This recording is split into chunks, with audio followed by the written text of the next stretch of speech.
L'année dernière, Christophe et Benjamin de Oui SNCF nous présentaient les Days of Chaos, une journée de simulation de panne en production. Aujourd'hui, nous allons découvrir comment Datadog réussit à faire cet exercice toutes les semaines. Merci d'accueillir Léo Cavaillé avec un tonnerre d'applaudissements.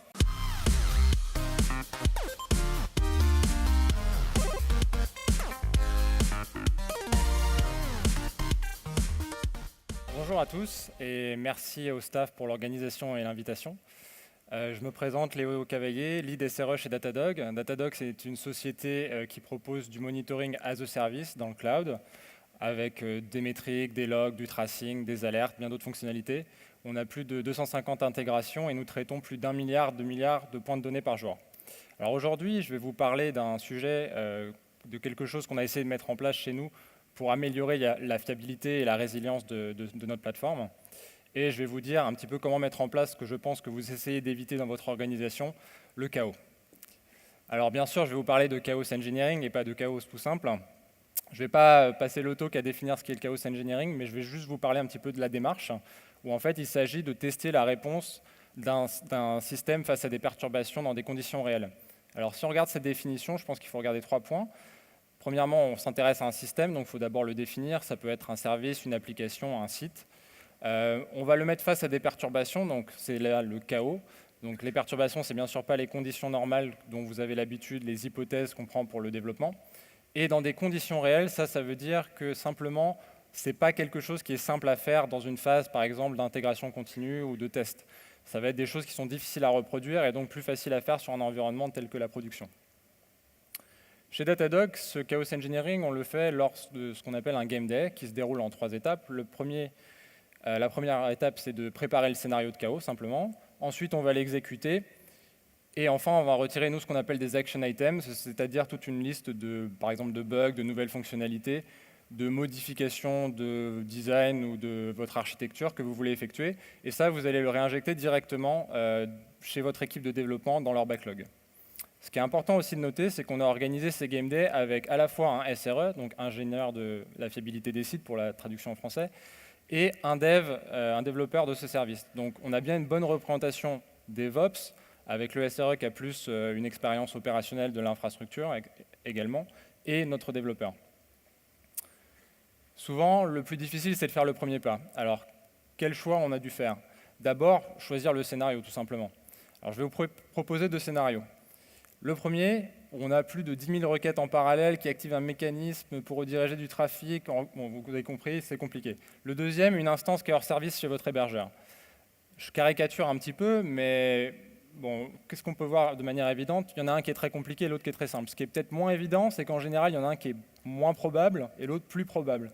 Par exemple, chez Datadog, pour le retour d'expérience, une instance qui est hors service chez notre hébergeur, ça arrive probablement plusieurs fois par jour. Donc, même si ça a l'air plus simple, l'autre étant très compliqué à organiser et très compliqué à mettre en place avec une équipe, on va apprendre en fait beaucoup plus avec le scénario simple. L'autre chose à voir, c'est que la préparation, ce n'est pas simplement choisir le scénario. Au départ, on avait un petit peu une page blanche comme ça, on s'est dit, bon, on va tester cette panne. On arrivait au game day et puis on avait prévu 1 heure et finalement, on se retrouvait pendant le game day à faire beaucoup d'autres choses, comme par exemple lire de la documentation ou faire des recherches sur des outils, etc. Donc on perdait pas mal de temps. Ce qui devait être 1 heure, finalement, était 2 heures, voire plus. Donc pour un petit peu être plus efficace, on a fait ce template. Alors lisez pas tout, je vais vous expliquer un peu à quoi ça ressemble. Pour avoir une sorte de checklist pour que nos devs et nos SRE puissent préparer le game day simplement. Alors d'abord, on va lister simplement les choses qu'il faut faire avant le game day. Peut-être vous avez des choses à préparer, de la configuration modifiée, quelque chose dans votre environnement à changer. Ensuite, la liste des actions que vous voulez effectuer, étendre une instance, simuler une panne, etc. Le monitoring, et là je vais insister dessus parce que c'est vraiment un point très important, pas simplement parce que je travaille à Datadog, mais vraiment vous allez beaucoup apprendre pendant vos sessions de chaos avec du bon monitoring. Et souvent, si vous n'arrivez pas à mettre quelque chose ici de ce que vous allez regarder pendant le game day, vous avez déjà appris quelque chose, vous n'avez pas assez de monitoring. Enfin, soyez des bons citoyens, donc après le game day, n'oubliez pas de faire le ménage. Ça, c'est important de le mettre parce que sinon, c'est facile d'oublier. La deuxième grande partie de la préparation du game day, c'est simplement dire les résultats que vous attendez. Et là, c'est une partie importante de faire avant le game day. Pourquoi? Parce que quand on est dans le game day, on est dans le feu de l'action, on pense à la panne, on pense aux conséquences, on regarde un petit peu tout ce qui se passe. Si on a fait ce travail-là par la suite, en fait, on va être un petit peu perturbé. On ne va pas avoir vraiment pensé à ce que, quand on a fait le développement, allait arriver. On va penser à plutôt ce qu'on a sous les yeux. Donc ici, il s'agit tout simplement de lister ce que vous attendez, ce qui se passe. Par exemple, l'application va crasher, telle alerte va être déclenchée. Voilà un vrai exemple. Je crois que ce game day a été fait il y a quelques semaines chez nous. Donc simplement, vous voyez ici, on va tuer une base de données, un Redis, et l'action est simple, réduire la taille du cluster jusqu'à temps qu'on tue le master. Bon. Un lien vers le tableau de bord de ce service, et ne pas oublier à la fin de simplement remettre l'environnement d'aplomb pour pas que le service soit dégradé. Voilà les résultats qu'on attendait. Je ne vais pas tout détailler, mais vous voyez, on attendait que le master soit HS, qu'il y ait une nouvelle élection, etc., etc. Donc, vraiment listé ici, on a vraiment pré-mâché tout le travail et on va pouvoir aller au game day. On n'aura plus qu'à, entre guillemets, remplir les cases. Voilà le document à la fin du game day. Donc, vous voyez, ça a été un grand succès, 3 rouges sur 4.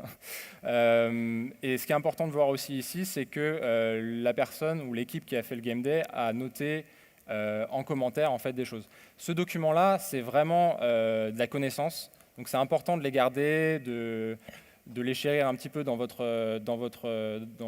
documents partagés, parce que c'est avec ça que vous allez pouvoir aller voir d'autres équipes, ou voir même d'autres personnes qui ne sont pas forcément des développeurs, et leur montrer un petit peu votre travail, leur montrer un petit peu là où sont les faiblesses de votre système, et pouvoir travailler pour l'améliorer.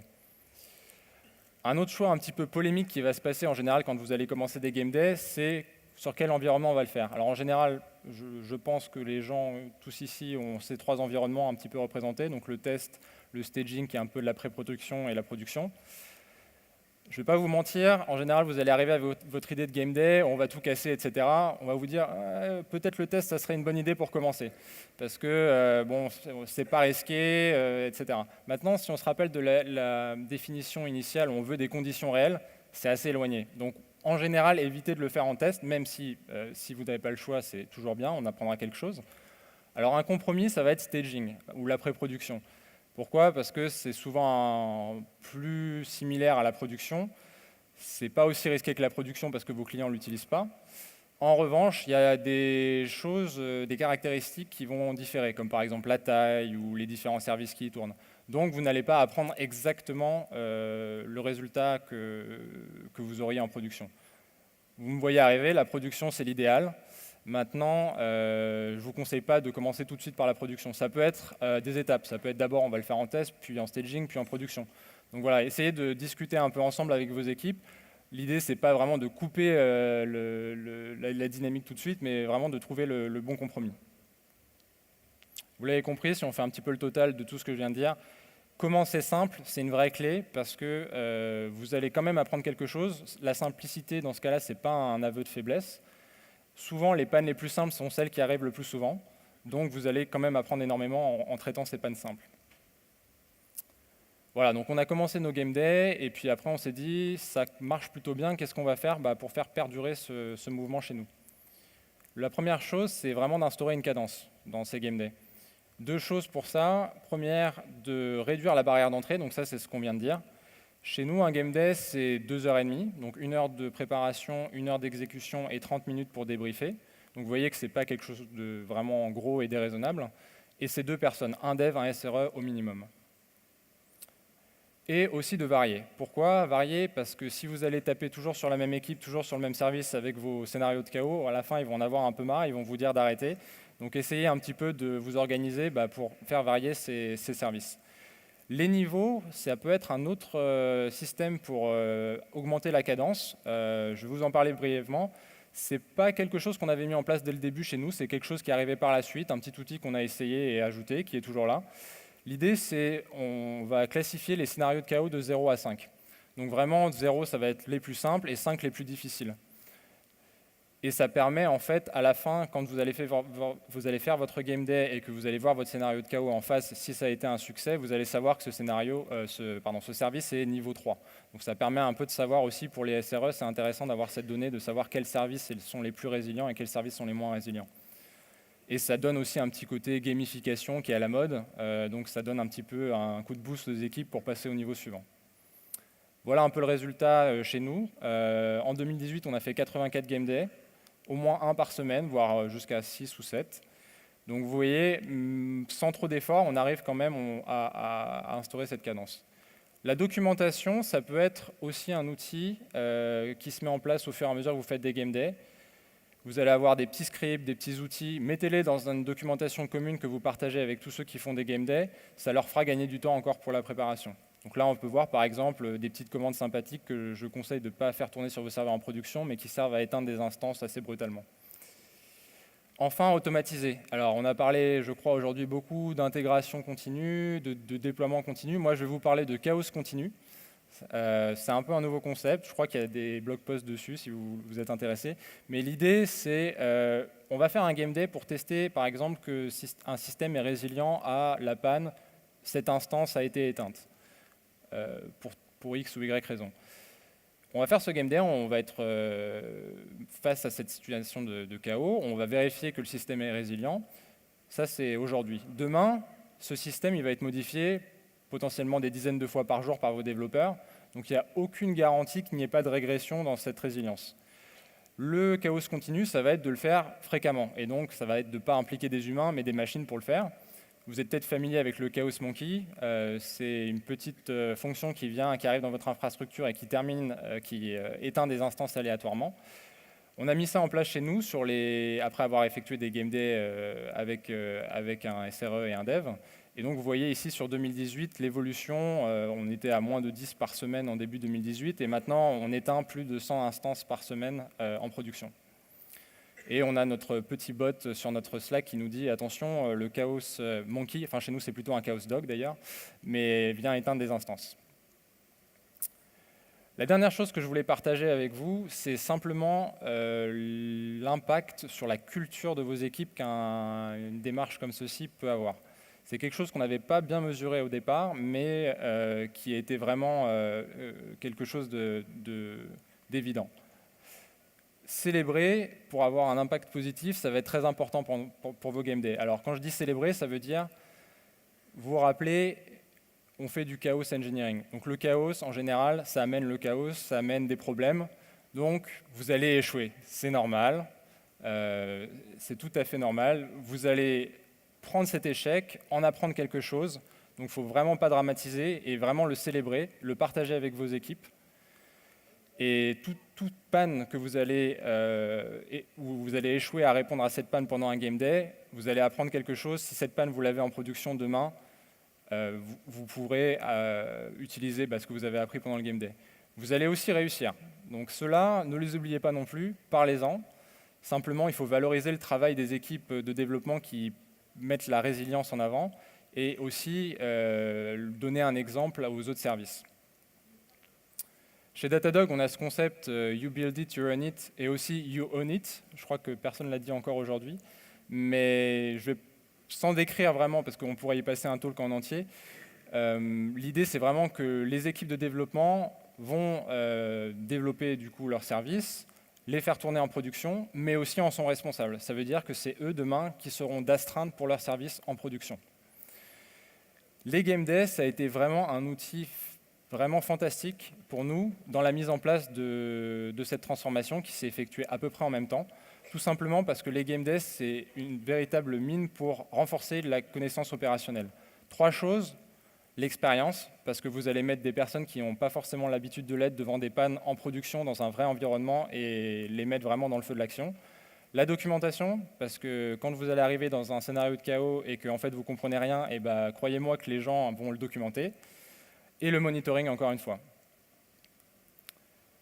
Et enfin, quelque chose qu'on n'avait peut-être pas réalisé dès le début quand on a mis en place les Game Days, mais en fait, si on regarde tout ce qu'on a dit auparavant, finalement, il n'y a pas vraiment besoin de SRE dans l'exécution des Game Days. Et là, je vais vous partager 2 captures d'écran qui sont vraiment des captures d'écran que j'ai prises la semaine dernière, mais de développeurs qui parlent de Game Day. Et en fait, on s'est rendu compte, après des semaines et des semaines d'avoir fait des game days, qu'il y avait des game days qui étaient en train de s'organiser, entre guillemets, dans notre dos. Les développeurs disaient « Ah, on devrait faire un game day pour tester ça ». Ou Est-ce que tu es bien sûr que c'est stable? Peut-être on devrait faire un game day pour vérifier. » Et en fait, on s'est rendu compte que les gens s'étaient vraiment approprié ça comme un outil dans leur cycle de développement et qui partageaient ça avec leurs collègues. Et une réalisation aussi, c'est simplement voilà, la démesure entre nous, équipe de 10 SRE versus 300 développeurs. Donc forcément, si les gens peuvent s'approprier l'outil, c'est toujours plus facile pour nous. Et ça leur donnera vraiment beaucoup de confiance dans ce qu'ils font. Pour finir, l'espoir n'est pas une stratégie, donc faites des game days, si possible en production. Vous allez apprendre énormément de choses. Et je vous remercie pour votre attention. Et je vous invite après le keynote du coup, à venir nous rencontrer. On a un petit stand pour parler de chaos, de monitoring ou de tout ce que vous voudrez. Merci beaucoup.